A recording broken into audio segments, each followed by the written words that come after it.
ата-бабаларымыздан мирас болып келатырған ана тілімізге болған құрметтің және бір мәртебе белгісі сипатында қаралады.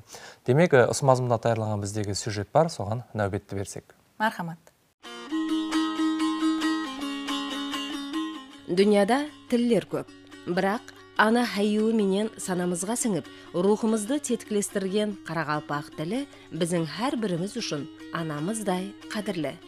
Кеуіл сарайымызды елеген ең жақсы тұйғылар да, әйне, қарақалпақ тілінде зібанымызға көшіп, бізді жақсы іслерге бар құлла жігерлендіріп тұрады.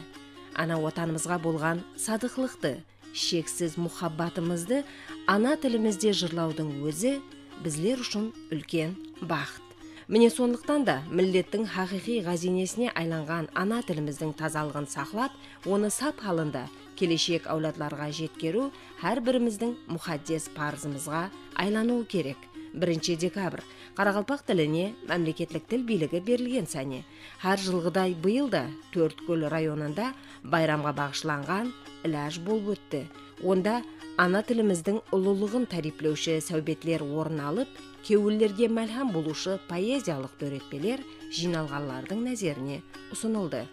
Қарақалпақ тіліне тіл билігі берілгеннің 36 жыл толу мүнәсебеті менен Төрткөл районында да Қарақалпақ тілі байрамы көтеріңкі рухта өтіп атыр.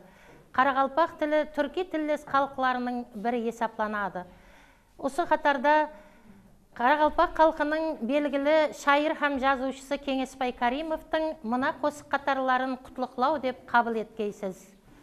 Күлтеген бабадан ұқтым атыңды, Махмуд Қашқарлыдан жаздым хатыңды, Күтатху біліктен баслап салтыңды, Саға алған менің түрки тілімсең.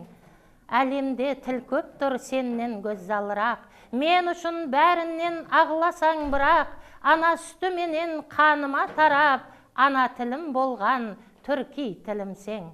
Тарихы кең, өтпіші ұзақ, сөйлеп тұрған дана тілім, қарақалпақ ұрпағына мирас қалған ана тілім. Ұлы данышманлардың бірі тіл рухи байлықтың құлпы, сөз оның кілті деп бақалағанындай, сөз бұл тілдің таусылмас мүйесі. Солай екен, ана тілімізде айтар әр бір ауыз сөзіміз инсанлар арасындағы қарым қатынасты, ауызбіршілікті беккемлеп, кеуіллерді жарытсын. Ең текарғысы ана тіліміздің елі де рауажданып, жетілісуіне қызмет етсін.